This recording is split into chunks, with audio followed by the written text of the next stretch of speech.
moment tennis fans have been waiting for is finally here. And it comes with a twist no one can ignore. Novak Djokovic is back.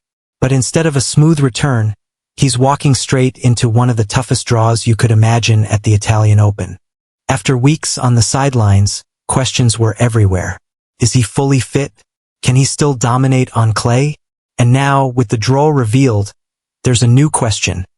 Can he even survive this brutal path? Djokovic hasn't played since his injury setback at Indian Wells Open. A right shoulder issue forced him out, and for nearly 2 months, the tennis world felt strangely incomplete without him. But now, as Rome prepares for another thrilling chapter, Djokovic returns not just to compete, but to prove something. Despite the absence, he's still ranked among the elite. Entering as the 4th seed, he gets a first-round bye, which might sound like an advantage.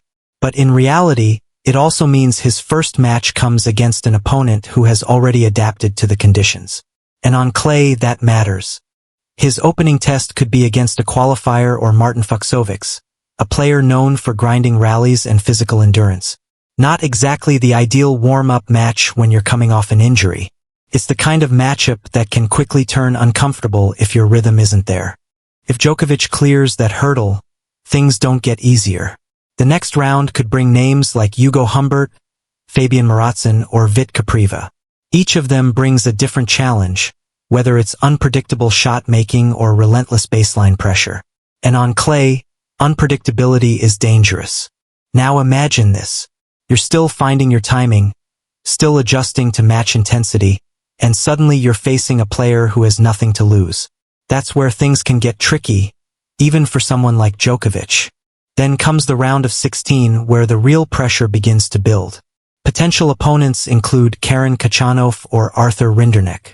Khachanov, in particular, has the power to hit through slow clay courts, while Rinderknech can disrupt rhythm with aggressive play. Neither matchup is comfortable, especially for a player still regaining match sharpness. But here's where the draw turns from challenging to downright brutal. If Djokovic reaches the quarterfinals, he could face a clay court specialist like Casper Ruud, or a rising force like Lorenzo Musetti. Add names like Jiri Lehecka and Francisco Cerundolo, and suddenly every possible opponent feels like a nightmare scenario. Ruud thrives on clay. Musetti has the crowd behind him in Rome. Cerundolo has already proven he can upset top players on this surface. There are no easy paths here, just different kinds of battles. And if Djokovic somehow navigates all of that, the semifinals bring another level of intensity. This is where players like Alexander Zverev, Alex de Minaur, or Alexander Bublik could be waiting. Zverev has rediscovered his rhythm. De Minaur's speed can frustrate anyone. Bublik, while unpredictable, can produce moments of brilliance that turn matches upside down. At this stage, it's not just about skill, it's about endurance, mental strength, and belief.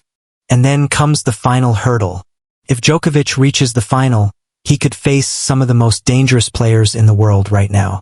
Names like Jannik Sinner, Daniil Medvedev, Felix Auger-Aliassime, or Ben Shelton. Sinner especially stands out. The young Italian has been on fire, and playing him in Rome would mean facing both a top player and an electrified home crowd. That's pressure on a completely different level. But here's the thing about Djokovic. Doubt has never really worked against him.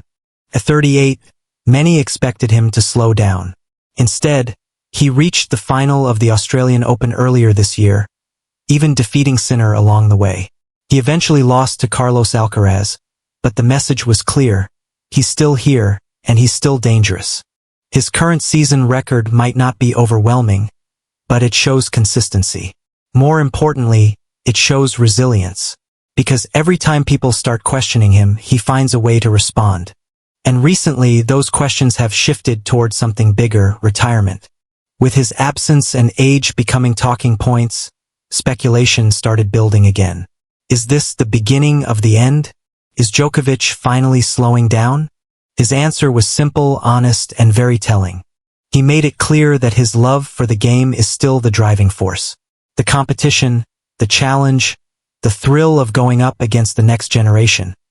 It's what keeps him motivated. He doesn't feel like he's finished his journey in tennis. Not even close. That mindset is what makes him so dangerous in Rome. Yes, he's coming back from injury. Yes, the draw is brutal. And yes, the younger players are getting stronger. But Djokovic thrives in exactly these situations, when expectations drop just enough for him to strike. The Italian Open has always been a special place for him. 6 titles. Countless memorable matches. It's a tournament where he understands the conditions, the rhythm, and the pressure better than most. But this time feels different. This isn't just about winning another title. It's about proving that he can still go toe-to-toe with the new generation on one of the most demanding surfaces in tennis.